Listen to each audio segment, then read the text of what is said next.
రచ్చ గెలిచిన దర్శక దిగ్గజం సొంతింటిలో మాత్రం విమర్శల పాలవుతున్నాడా? టాలీవుడ్ సినిమాని ఆస్కార్ గట్టుపై నిలిపాడు. 1000 కోట్ల కలెక్షన్లను రుచి చూపించాడు. బాలీవుడ్కి ధీటుగా టాలీవుడ్ని అగ్రపీఠాన నిలబెట్టాడు. కానీ తాను ఆస్తికుడా నాస్తికుడా అన్న మీమాంసలో పడి ఇప్పుడు గిలగిలా కొట్టుకుంటున్నాడు, విమర్శల పాలవుతున్నాడు. ఎందుకు ఇలా జరిగింది? దేవుడిపై నమ్మకం లేదంటూనే దేవుడిపై చిత్రాలు తీస్తూ దేవుణ్ణి అవమానించడం రైటా రాంగా? అసలు ఆ రోజు ఆయన దేవుడిపై అలగబోనాడా లేక అవమానించాడా? ఎస్ఎస్ రాజమౌళి ఇది జస్ట్ నేమ్ కాదు, ఒక బ్రాండ్, ఒక రాజముద్ర. అలాంటి రాజమౌళి ఇప్పుడు వివాదాలకు కేర్ ఆఫ్ గా మారారు. వారణాసి మూవీ ఈవెంట్ లో రాజమౌళి హనుమంతుడిపై చేసిన వ్యాఖ్యల చుట్టూ వివాదం రాజుకుంది. సంవత్సరం పాటు కష్టపడి తీసిన గ్లిమ్స్, కోట్లు ఖర్చు పెట్టి ప్లాన్ చేసిన ఈవెంట్, ప్రేక్షకులకు ఇంతకు ముందు చూడని అనుభవాన్ని ఒరిజినల్ ఐమాక్స్ ఫార్మాట్ లో థ్రిల్ పంచే విజువల్స్ ను అద్భుతంగా చూపిద్దామన్న ప్లాన్ టెక్నికల్ ఎర్రర్ వల్ల బెడిసికొట్టింది.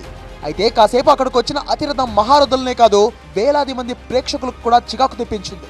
గ్లిమ్స్ ప్లే చేసే సమయంలో భారీ ఎల్ఈడి స్క్రీన్ మొరాయించింది. ఒకసారి కాదు 2-3 సార్లు మొరాయించింది. దీంతో రాజమౌళి తీవ్ర అసహనం వ్యక్తం చేస్తూ అంతకు ముందు తన తండ్రి విజయేంద్ర ప్రసాద్ మాటలను గుర్తు చేస్తూ హనుమంతుడు నిజంగా తన వెనక ఉండి నడిపిస్తే ఇలా చేస్తాడా అంటూ తన అసంతృప్తిని వ్యక్తం చేశారు రాజమౌళి. అయితే ఈ అసంతృప్తే హిందూ సంఘాలకు కోపం తెప్పించింది. హిందువుల మనోభావాలను దెబ్బతీశాడంటూ పెద్ద ఎత్తున నిరసన వ్యక్తం చేసేలా చేసింది. సోషల్ మీడియా నిండా రాజమౌళిని ఏకిపారేసేలా చేసింది.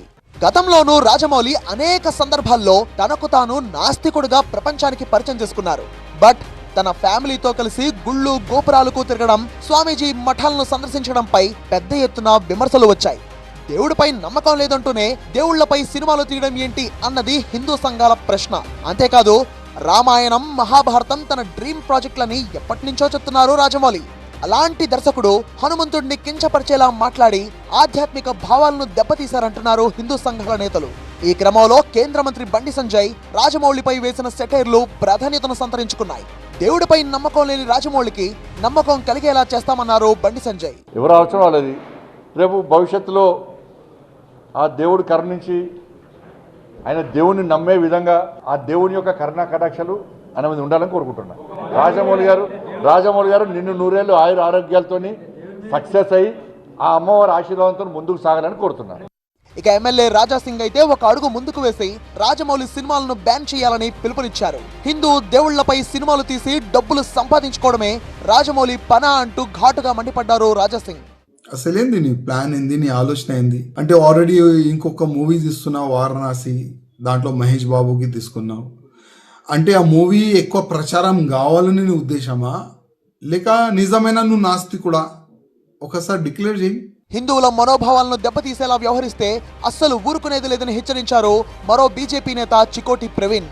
హిందూ ప్రేక్షకులు సినిమాలు చూడుకుంటే నీ సినిమాలు ఎక్కడుండేవో ఆలోచించుకో అంటూ రాజమౌళిని తీవ్ర స్థాయిలో హెచ్చరించారు చికోటి ప్రవీణ్. మదమెక్కిన ఏనుగు మురిక్కాలువల పడ్డదంట.